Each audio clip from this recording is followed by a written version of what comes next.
میرا نام احد ہے۔ میری عمر 14 سال تھی جب میری سگی ماں وفات پا گئی تھی۔ میرے ابو نے دوسری شادی کر لی تھی۔ میری سوتیلی ماں کی عمر تقریباً 28 سال تھی۔ میرے ابو کی عمر تقریباً 45 سال کے نزدیک تھی۔ میرے ابو گاؤں کے ایک بہت بڑے زمیندار تھے، اسی لیے ساری عورتوں کی خواہش تھی کہ ابو سے شادی کرتی، لیکن جب زمینوں میں جاتی تھی تو بہت سی لڑکیاں ہمارے زمینوں میں کام کے لیے آتی تھی۔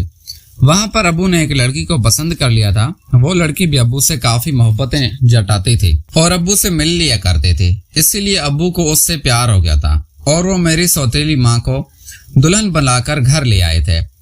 میں ماں باپ کا اکلوتا بیٹا تھا۔ میرے بعد میرا کوئی بھائی بہن پیدا نہیں ہوا تھا، اسی لیے میرے ابو میرے سے بہت پیار کرتے تھے اور اسی مجبوری کی بنا پر میری سوتیلی ماں بھی میرا خیال رکھتے تھے۔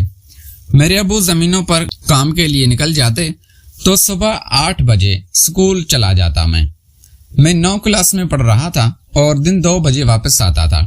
میری سوتیلی ماں میرے لیے کھانا وغیرہ بنا کر رکھ دیتی تھی۔ میں گھر آ کر کھانا وغیرہ کھا کر اپنے کمرے میں چلا جاتا اور وہاں پر فلمیں وغیرہ دیکھتا۔ فلمیں دیکھ کر میں کافی خراب ہونے لگا تھا اور میرے اندر بری عادات پیدا ہونے لگے تھے اور میں خود کو کئی بار سکون دے لیتا تھا، لیکن میں نے کبھی نہیں سوچا تھا کہ میں یہ کام اپنی سوتیلی ماں سے بھی کر جاؤں گا۔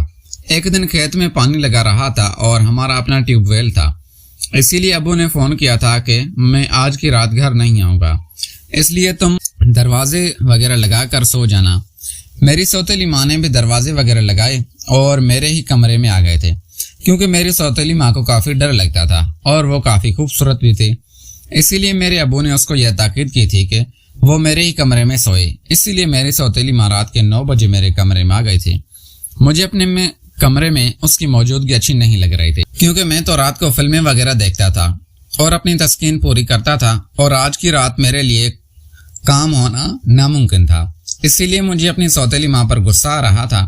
جب میں نے سوتیلی ماں میرے کمرے میں آئی تو وہ میرے سے باتیں کرنے لگی اور باتوں میں وہ مجھ سے پوچھنے لگی کہ تمہاری کوئی لڑکی دوست ہے؟ تو میں بھی اس سے فری ہونے لگا تھا اور مجھے اپنا کام ہوتا ہوا دکھائی دے رہا تھا، لیکن مجھے شرم بھی آ رہی تھی کہ یہ میری ماں ہے اور میرے ابو کے گھر والی ہیں، لیکن میرے اندر کے شیطان نے مجھے سمجھ بوجھ نہیں آنے دیتے اور اپنی سوتیلی ماں کے ساتھ ہی میں وہ کام کرنے لگا تھا جو مجھے اپنی بیوی کے ساتھ کرنا چاہیے۔ تقریباً جب میں نے خود کو اچھی طرح راحت دے لی تھی تو مجھے احساس ہوا تھا کہ میں نے اپنی سوتیلی ماں کے ساتھ بہت غلط کیا ہے، لیکن اس میں میری سوتیلی ماں کی بھی غلطی تھی۔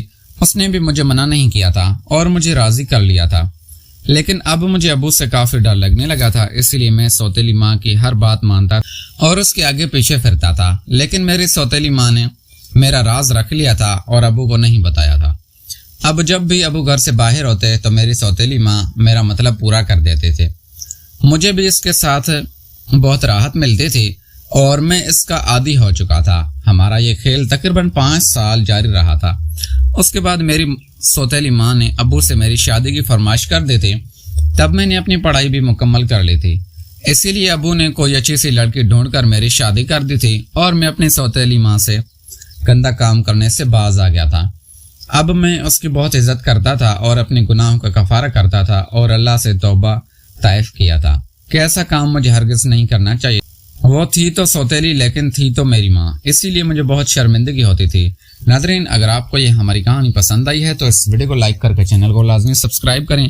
ملتے ہیں اگلی ویڈیو میں۔ Thanks for watching.